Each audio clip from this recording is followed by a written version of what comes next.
Hi everyone, good afternoon. कैसे हैं आप सब? आई होप आप सब बहुत अच्छे होंगे and welcome to my new blog. Last वाला ब्लॉग जहाँ पे मैंने एंड करा था उसी का नेक्स्ट पार्ट है ये। अप्रॉक्स 12 o'clock के आसपास का ना टाइम हो चुका था जब से मैंने बेड खोला था। काफ़ी टाइम लग गया था चीज़ों को निकालना। पहले ना जब मेरे पास वो सेकंड वाला बेड था नहीं, यही वाला बेड था। जितनी भी मेरे को स्टफ़ वगैरह रखना होता था वो सारा मैंने इसी में डाला हुआ था। बट अभी इसके जो मैट्रेस हैं वो काफ़ी हैवी वाले आ गए हैं, जिससे मेरे को फिर बाद में ना काफ़ी प्रॉब्लम होएगी। तो अभी मेरे को जो भी स्टफ़ वगैरह चेंज करके रखना है ना, वो मैं दूसरे वाले बेड में रखूँगी। तो इसलिए इस वाले बेड में ना मैं वो चीज़ें रख रही हूँ जो कि कम यूज़ होती हैं। अभी 3-3 4-4 महीने के बाद ये स्टफ़ चेंज करना पड़ता है ना, तो मैं नहीं चाहती कि मेरे को ये वाला मैट्रेस उठाना पड़े। जिस दिन मैं ये वाला मैट्रेस उठाती हूँ ना, मेरी कमर की वाट लग जाती है। तो इसलिए ना थोड़ा-सा अभी मेरे को चीज़ों को अरेंज करना था। जब हमने शिफ्टिंग करी थी तो हमारे पास यही ऑप्शन था, तो इसी में ही सब डालते चले गए। प्लस इसमें मैट्रेस भी जो थे वो उधर वाले रूम वाले थे, तो वो तो बहुत हैंडी थे। उनको मैं दिन में 50 बार भी 10 बार भी खोल लेती थी। 50 थोड़ा सा ज़्यादा हो गया, मतलब काफ़ी बार खोल लेती थी, कहने का मतलब है। तो वो उनकी ना मैं यूज़ टू थी, तो सारा कुछ मैं इसी में ही डालती जा रही थी। तो अभी हैंडी वाला ना वो वाला हो गया है, उसको मैं बार बार खोल सकती हूँ, बट ये वाला बार बार मेरे से नहीं खुलेगा। तो सारा सामान जो है ना वो मेरे को एक्सचेंज करना है, जो कि बहुत बवंडर सा अभी मेरे को लग रहा है। काफ़ी ना टाइम लगेगा इन सब चीज़ों को धीरे धीरे जाके, मतलब सेट वेट होगा। अभी लिविंग रूम भी बिल्कुल खचाखच भर गया, चारों तरफ कपड़े ही कपड़े। बेडरूम भी अंदर से फैला पड़ा है, और अभी वो वाले रूम की भी हालत बड़ी ख़राब है। तो इन सबको अरेंज वरेंज करने में ना काफ़ी टाइम लगेगा, और मेरी हालत ख़राब हो रही थी इस टाइम पे। बट अभी करना तो है ही मेरे को, और मतलब फिर मैं लगी गई थी अपने काम पे। थोड़ा 5-7 मिनट बैठ के, जैसे वो फोल्डिंग वगैरह का काम करना था, जो अभी मैंने फ़ोल्ड करे थे क्लॉथ्स, वो मैंने बाहर बैठ कर के कर लिए थे। प्लस बेटू का भी एग्ज़ाम है, तो मैं उसको पढ़ा रही थी साथ साथ। उसको मैंने वर्कशीट बना करके दी हुई थी, वो अपना काम कर रही थी, तो उसने करके दे दिया था मेरे को। वो मैं चेक भी करके आ गई थी। मतलब बहुत सारे काम होते हैं जो घर पे ना एक ही काम के साथ साथ चलते रहते हैं एक्स्ट्राज़ में। हमारा जो हम होम मेकर्स होती हैं, हमारे को ना एक टाइम में एक काम नहीं होता है, एक टाइम में बहुत सारे काम को हमको हैंडल करना होता है। तो वही बहुत सारी चीज़ें साथ साथ चलती रहती हैं। प्लस घर पे बेबीज़ वगैरह होते हैं, तो उनका खाना पीना भी बीच में चलता रहता है। हस्बैंड होते हैं तो उनका भी बीच में कुछ ना कुछ चलता रहता है। तो मल्टीटास्किंग हमारी चलती ही रहती है। तो वहाँ के कपड़े मैं फ़ोल्ड करके आ गई थी, बेटू को बीच में थोड़ा सा पढ़ाना वढ़ाना था, वो करके आ गई थी। और अब मेरे को अपनी अलमीरा सेट करनी थी। जो समर्स वाली टी शर्ट्स वगैरह थी ना, वो मैंने लगा दी थी। अभी विंटर का तो मैंने जैसे कैसे एडजस्ट कर लिया था, बस समर्स में ना कुछ टी शर्ट्स हैं, फिर मतलब लोवर्स हैं, जीन्स हैं। इन सब को मेरे को समझ नहीं आ रहा था कि इतनी छोटू सी अलमीरा में मैं कैसे वो करूँ। जैसे वन पीस वाली ड्रेसेस भी होती हैं ना, जो कॉटन की होती हैं, तो वो वाली भी थी। अभी टी शर्ट्स के बीच में सब मिक्स करके रखूँगी, तो फिर मतलब डेली यूज़ में फिर ढूंढना पड़ता है ना चीज़ों को। हमको अपने घर को तो हैंडी बना के रखना होता है, ताकि हमें चीज़ों को ज़्यादा ढूंढना वूढना ना पड़े। तभी तो हम चीज़ों को ऑर्गेनाइज़ करते हैं। तो अभी मेरे को वो समझ नहीं आ रहा था मैं कैसे करूँ, या फिर सोच रही थी कि अलमीरा में एक शेल्फ़ डलवा लूँ, ताकि वन पीसेस नीचे आ जाएँ, टी-शर्ट्स ऊपर चली जाएँ, या फिर ऊपर नीचे करके हो जाएगा। अभी एक के ऊपर एक बहुत ज़्यादा मैं रखूँगी ना, तो समर्स वाली थी ना वो एकदम थोड़ी मोटी-मोटी थी, वो एडजस्ट हो गई थी दोनों। बट ये जो समर्स वाली टी-शर्ट है ना, वो पतली-पतली सी हैं, वो ना नीचे को गिर-गिर के आ रही थी। थोड़ा-सा एडजस्टमेंट में अभी टाइम लगेगा। अभी फर्स्ट टाइम में ना सब ये वाला सीज़न एडजस्ट हो गया ना, फिर तो मतलब पता चल ही जाएगा कि कैसे अरेंज करना है। अभी विंटर का तो हो गया था, अभी थोड़ा-सा समर्स का देखना है मेरे को कि कैसे अरेंज करके रखूँ। तो फ़िलहाल मैंने एक वाली जो मतलब 4 पोर्शन ले लिए थे। इस अलमीरा में भी मैंने 4 पोर्शंस बना दिए थे, 2 पीछे की साइड, 2 आगे की साइड।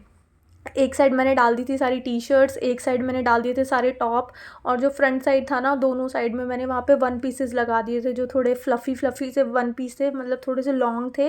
वो मैंने एक साइड रख दिए थे, और जो थोड़े से शॉर्ट थे, मतलब जो नीज़ तक आते हैं या नीज़ से थोड़ा सा नीचे आते हैं, उनको मैंने एक साइड रख दिया था। ये देखो 4 सेक्शन मैंने बना दिए, क्योंकि समर्स के क्लॉथ्स भी जो पतले-पतले से होते हैं ना, तो ईज़िली हो गया था सेट। और नीचे की साइड मैंने रखे हुए थे अपने विंटर वाले लोवर, जीन्स वगैरह।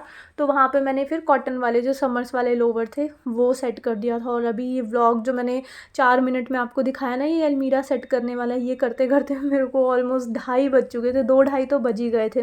अब मैंने कहा यार, अब ये देखो मैंने इस वाले बेड में सारे जो क्लॉथ्स निकाले थे, उसमें उस वाले बेड को भी मैंने जा करके खोला। भाई इतना मेरा दिमाग हौच पौच में था, मैंने वो सब रिकॉर्ड नहीं करा मैं क्या कर रही थी, बस करती ही जा रही थी।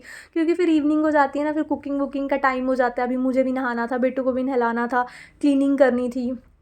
तो बीच बीच में ना कुछ कुछ क्लिप्स जो थी वो मिस आउट हो गई थी। उस वाले बेड को मैं खोल कर आई, वहाँ की जो रजाई वगैरह थी, जो क्विल्ट्स वगैरह थोड़ी कम चाहिए होती है ना, पहले ब्लैंकेट्स वगैरह से काम चल जाता है, एकदम जब पीक पे आता है ना विंटर तभी क्विल्ट्स चाहिए होती हैं।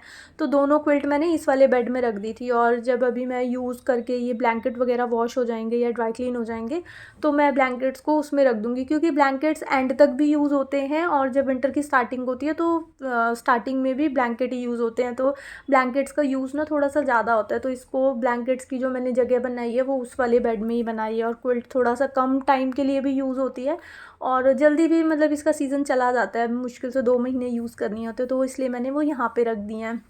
उसके बाद मैंने मैट्रेस को नीचे डाला और फटाफट से बेडशीट बिछा दी थी। बहुत लेट भी हो रहा था, मतलब इवनिंग का भी जो काम होता है ना वो बहुत, मतलब एक बड़ा सा प्रोसेस सा ही होता है, क्योंकि मॉर्निंग में जो हम फ्री होते हैं सारा काम करके, तो आफ्टरनून में ना थोड़ा सा टाइम अपने लिए मिल जाता है। अगर आप अकेले हो तो अगर घर में किड्स या हस्बैंड है तो फिर तो दिन कब रात कब वो सब पता नहीं चलता। बट इवनिंग का भी ना एक प्रॉपर रूटीन होता है कि मेरे को कुकिंग करनी है, उसमें भी बहुत सारी हमने चीज़ों को अपने घर की सिचुएशन के अकॉर्डिंग मैनेज करा हुआ होता है, तो कुकिंग करनी है, फिर रात को किचन वगैरह वाइंड अप करने में ना काफ़ी टाइम लगता है, 1 घंटा सवा घंटा तो मुझे आराम से लग जाता है। पूरा कुकटॉप वगैरह क्लीन होता है ताकि मेरा जो नेक्स्ट मॉर्निंग है ना वो एकदम फ्रेश सी हो। तो मेरे को पूरी मॉर्निंग के लिए अपनी किचन को जो है अच्छे से सेट वेट करके सोना होता है, तो मेरे को लग रहा था यार आज इतना काम है, मैं कैसे निपटाऊंगी, बट मैं लगी हुई थी। साथ में मेरी फ्रेंड का फ़ोन आ गया था, तो मैं फ़ोन पे भी बात कर रही थी थोड़ा सा। जब ऐसा होता है ना, मेरे साथ ये ट्रिक बहुत काम करती है, जब मैं बहुत थक जाती हूँ और किसी का फ़ोन आ जाए, कभी कभार थक जाती हूँ तो भूल भी जाती हूँ तो थक जाती हूँ ना, फ्रेंड का फ़ोन आ गया था, तो उससे बात करते करते मैंने गप्पे करते करते बहुत सारी अपना बहुत सारा काम भी निपटा लिया था। झाड़ू में से कितनी सारी डस्ट निकल रही है, तो मैंने उसको अच्छे से बैठ करके 2 से 3 बार, अभी आपके सामने भी इसको ऐसे मतलब स्क्रैप सा करा है ना, जैसे स्क्रैच सा करा है, ताकि इसका जो एक्स्ट्रा डस्ट वगैरह है वो निकल जाए। और बाहर जब मैं लेने गई थी ना ब्रूम, तो भी मैं इसको क्लीन करके आई थी, बट स्टिल इसमें से अभी बहुत सारा ये झड़ रही है, तो अभी थोड़ा सा ठीक होने में इसको टाइम लगेगा। जितनी बार ये मेरी आंखों के सामने आती है ना, मैं इसको झाड़ती रहती हूँ। पीछे बालकनी है ना, तो बालकनी में भी मैं अच्छे से इसको झाड़ करके आती हूँ बट स्टिल अभी ये थोड़ी सी झड़ रही है।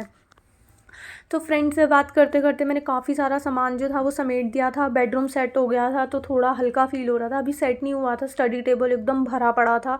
अभी इनमें से ना कुछ क्लॉथ्स मेरे को देखने थे कि कहाँ जो अभी एकदम से चाहिए, क्योंकि एकदम से भी मतलब हाफ स्लीव्स की टी शर्ट्स नहीं पहन सकते ना, तो इसमें से भी अभी कुछ क्लॉथ्स जो हैं वो 15 दिन या 1 हफ़्ता और यूज़ होंगे, तो उसमें से भी अभी मेरे को निकालना था कौन सा स्टफ़ अभी चाहिए। थोड़ा सा मतलब अभी एडजस्टमेंट थी, तो इसलिए मैंने वो जो एक्स्ट्राज वाले थे ना वो अभी स्टडी टेबल पे ही छोड़े हुए थे। मैंने कहा पहले एटलीस्ट यार बेडरूम को रेडी तो कर लूँ, फिर मेरे को नहाना भी है, फिर इवनिंग में मनीष आ जाएंगे तो पूरी ये घर का तबाही मची हुई देख करके कोई भी डर जाएगा ना। तो मेनली मेरे को दोनों साइड के बेड वेड सेट करने थे और क्लीनिंग वगैरह का काम निपटाना था। ये वाला जो एक्स्ट्रा 2-4 जो क्लॉथ्स हैं ना, ये बहुत ज़्यादा नहीं थे, थोड़े से ही थे, इस तरह से फैले हुए थे ना, और इसी वजह से थोड़ा सा मैसी लुक दे रहे थे। और इसमें से अभी कुछ क्लॉथ्स ऐसे थे जो अभी हम सरोजनी नगर गई थी मैं फ्रेंड के साथ, तो वहाँ से लेकर के आई थी, तो वो मतलब ऐसे ही रखने वाले थे, कुछ फैलाव वाले नहीं थे। तो मैंने कहा ये तो मैं लेट नाइट बैठ के भी कर लूँगी, फ़िलहाल मेरे को अपनी क्लीनिंग का काम निपटाना है, घर को सेट करके रखना है। बहुत भयंकर हाल मैंने आज कर दिया। दोनों बेडरूम ऐसे खुले हुए थे, उधर वाला भी मैंने खोल के रखा हुआ था, क्योंकि वहाँ से भी कुछ सामान ऐसा था ना जैसे क्विल्ट्स वगैरह, वो मेरे को निकाल करके इस वाले बेड में रखनी थी, तो उसको भी मैंने खोला हुआ था। इधर भी खुला हुआ था, स्टडी टेबल भी भरा हुआ था, लिविंग रूम भी क्लॉथ से भरा हुआ था। तो ओवरऑल मतलब हमारे घर को मैसी, ख़राब, बेकार दिखाने में सबसे बड़ा रोल होता है क्लॉथ्स का। जब क्लॉथ्स घर में फैले हुए दिखते हैं ना, तो घर में भयंकर ऐसे तबाही मची हुई दिखती है कि कहाँ आ गए, बिल्कुल एकदम खचाखच बिखरा इस तरह से लगता है। तो मैंने अपना बेडरूम बेड क्लीन कर दिया था, दोनों साइड टेबल्स क्लीन कर दी थी, झाड़ू वगैरह मैंने पूरे घर में लगा दी थी, और डस्टिंग पे अब मैं आई थी। दोनों अंदर के साइड टेबल्स भी मैं क्लीन करके आ गई थी। स्टडी टेबल क्लीन नहीं करा था क्योंकि उस पर सामान पड़ा हुआ था, वो मैं फ्री होकर के नहा धो करके, जो मेरे को थोड़ा सा टाइम मिला या मेरी कमर ने मेरा साथ दिया तो मैं तब कर लूँगी, या फिर मैं थोड़ा सा लेट नाइट में बैठ करके जैसे गप्पे करते हुए खाना वाना खाने के बाद, किचन समेटने के बाद तो भी कर दूँगी, क्योंकि बहुत ज़्यादा ऐसे फैला हुआ घर ना मेरे से देखा भी नहीं जाता। मतलब जब भी थोड़ा सा टाइम मिलेगा ना तो हिम्मत करके मैं उनको भी समेट दूँगी। तो फ़िलहाल मेरे को पहले अपनी क्लीनिंग निपटानी थी, तो डस्टिंग फटाफट से निपटाई मैंने। बेटू की ये सारी बुक्स वगैरह जो फैली हुई थी, फैला हुआ घर ना बहुत ख़राब लगता है। वही देखो, अभी मैंने इसकी बुक्स को समेट के एक ही जगह पे रख दिया, वही सामान वहीं पे ही पड़ा हुआ है, बस पहले बिखरा हुआ था तो वो कैसा लग रहा था, अभी मैंने समेट करके रख दिया तो कितना नीट एंड क्लीन लुक दे रहा है। तो फैला हुआ घर और समेटा हुआ घर में काफ़ी बड़ा डिफरेंस दिखता है, जबकि सामान उतना ही है।